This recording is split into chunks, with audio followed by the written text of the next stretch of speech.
It looks like they're closed. Some kind of health code violation. Have you ever walked into a restaurant and just knew something was off? Well, to avoid future bad dining experiences, here are 15 signs that you are at a bad restaurant.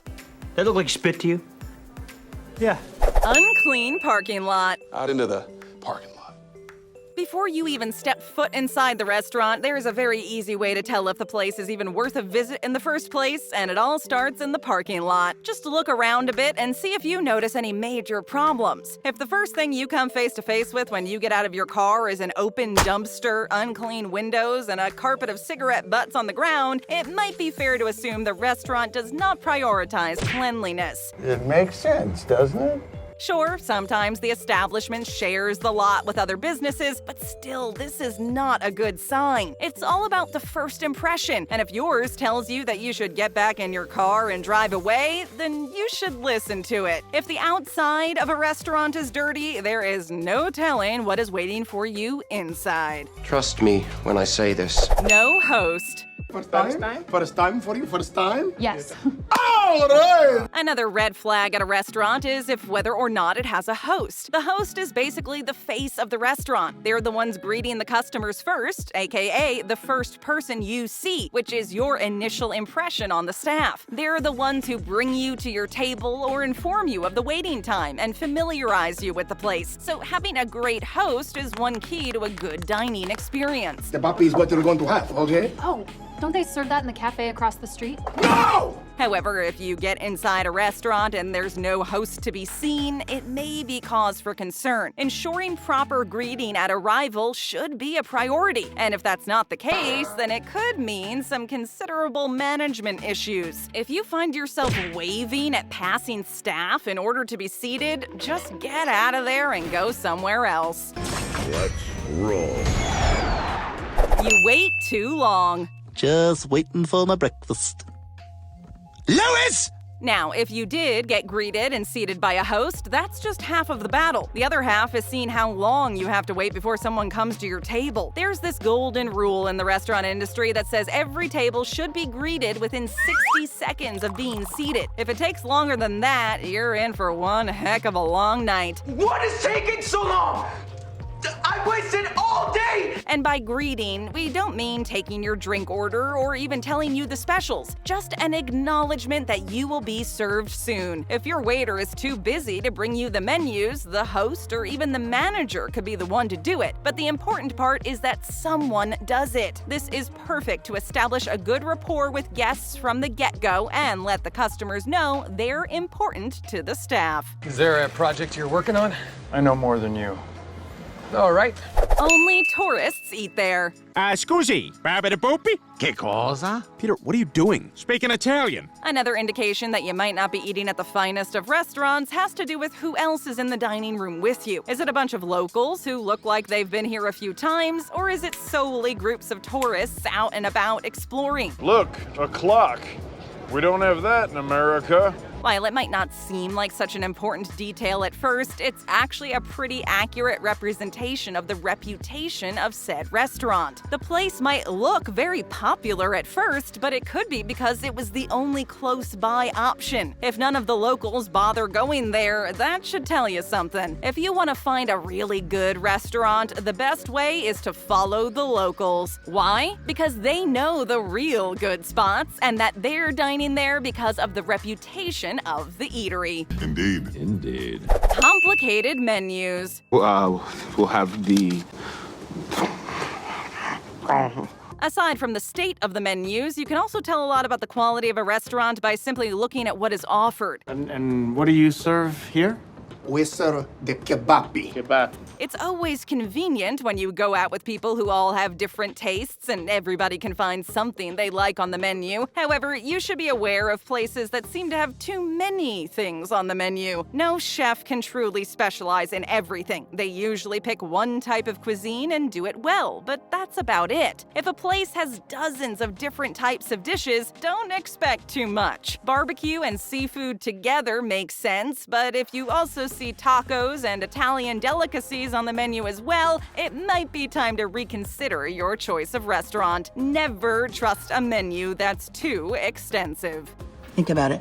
poorly timed courses. I like my dessert first. When you order all 3 courses at a restaurant, there's this kind of unspoken rule that each dish should be served separately, i.e. start with the appetizer, then receive your meal, and finish with the dessert. It's common courtesy. So if you ever go to a restaurant that can't seem to respect this basic courtesy, the red flags should be waving high. A real seasoned waiter will know how to organize the order with the kitchen to avoid overcrowding you with dishes and making you feel rushed. If you specifically asked for the server to hold off on grilling your steak until you've finished your salad and you still receive everything together, don't be afraid to speak up and send it back. And as the customer, I'm always right. So, No! Filling issues. I'm not paying for those. This next sign doesn't happen that often, but when it does, you can be sure that it was done out of bad faith. Sometimes when there's a large table or customers that have been drinking, certain waiters will take advantage of the situation and try to charge the customers for things they never ordered. What? They'll either duplicate an item or simply add a totally new one, hoping the party won't notice on a big tab. It's also important to check if those items that were promised to be taken off are actually off. Obviously, minor and innocent mistakes can happen all the time, but that's why it's always a good idea to double-check your bill to avoid some extra surprises. Surprise!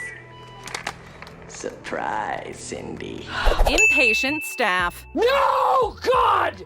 Speaking of rushing you to finish your food, if your waiter ever seems annoyed or really eager for you to leave the restaurant, it's not always a good sign. Of course, busy and packed restaurants don't really count because, well, you knew what you signed up for, a quick dinner. But if it looks like a slow day and your waiter brings you your check just as you've started your dessert, it might be because he simply doesn't want to deal with you anymore. Yikes, that's a recipe for disappointment. Sometimes it's the server themselves who rush you because they finished their shifts, or sometimes it's people in the kitchen pestering them to make you leave sooner. Either way, if you're being pushed out the door by impatient staff, it's just a sign that the restaurant's management isn't keeping a close eye on how the dining room is being managed, with little regard for the customer's satisfaction. Pass.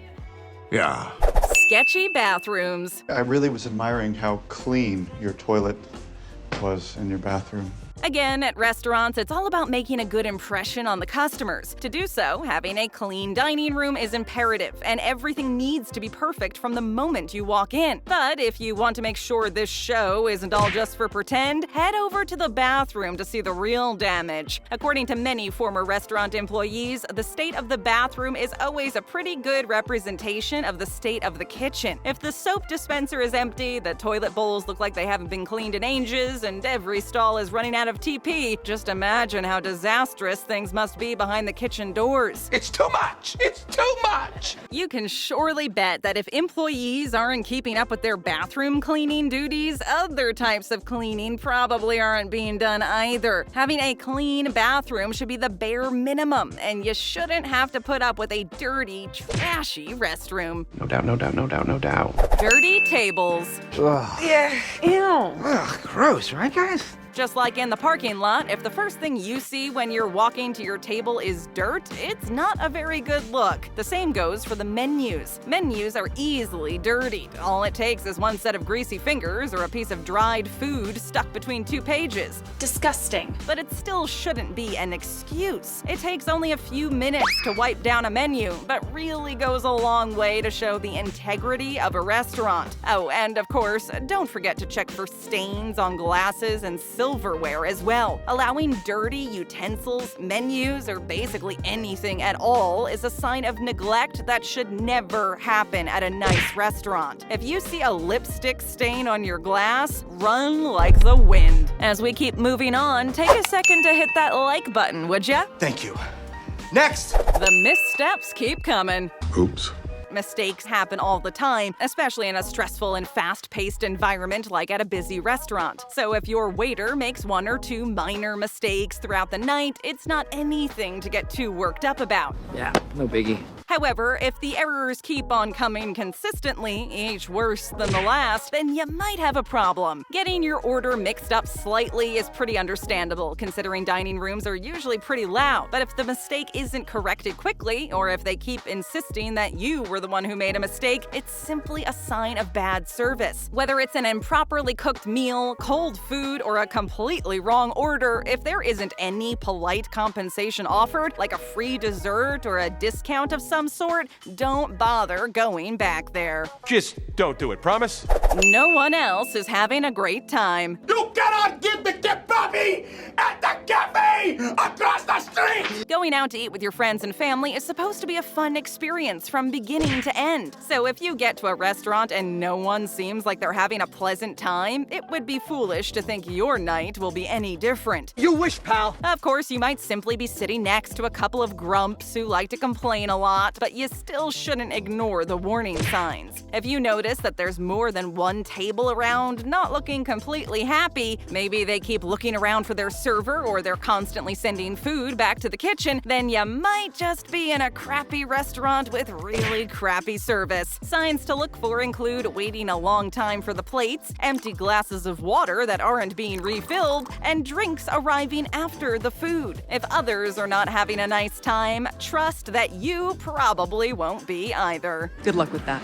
Empty dining room. Oh, yeah. This is too crowded. Shouldn't have wasted my speech on this moment. Have you ever walked by a restaurant, saw a huge line outside, and thought to yourself, wow, that place must be really good? Well, there's a reason for that. The more packed a restaurant is, the more it means it's popular, which also means the more delicious the food is, usually. So, consequently, what do you think it means when a restaurant is empty? Oh, If you're out during peak meal hours and there appears to be not a soul in the dining room, you might be better off finding another place to eat. When going out to restaurants, a reservation is often the norm. On a rainy Wednesday afternoon, sure, there probably won't be any need for a reservation, but if it's on a Saturday night and you can get a table no problem, ask yourself why. The absence of people in a restaurant is often a message. Don't ignore it. Think about it. Terrible food. This is a rat burger. Okay, this one is kind of a given, but it still needs to be mentioned. If the food at a restaurant is atrocious, then there's really no hope left. Having an attentive staff, a clean environment, and an overall satisfying customer experience is great, but good service will only get you so far. Without decent food, a restaurant is useless. First and foremost, you should always watch out for vague, imprecise menu descriptions that don't describe the meal you're getting, nor the quality of the ingredients used to prepare the dish. Sure you want to eat panda? Panda? Some places might try to serve items of less quality, like cheaper bread and butter, in hopes of cutting the costs, but more often than not, it's pretty obvious and actually makes sales drop. How sad is that? Online reviews mean nothing. Oh God, now everyone thinks they're a food critic. Nowadays, it's all about having a good reputation online. Ever since the internet took over everything we do, we now base our opinions on what other people have to say about something. Online reviews are supposed to be your best friend when looking for a good restaurant, but apparently, they're often fake. You see, many restaurants looking to boost their reputation will hire people to either write a false review or pay other bloggers or journalists to positively review their eatery. That doesn't sound right. You should basically never believe what you read online. You could go to restaurants with lousy reviews and have a wonderful time, and you could go to one with a stellar reputation and have a not-so-great experience. If you notice a lot of influencers praising the place, but the majority of Yelp reviews say the complete opposite, you might want to consider going somewhere else. I'm kind of teetering on 5 stars or 1 star. Get a taste of more great videos. Just tap or click. Hit that subscribe button and ring that bell to join our notification squad.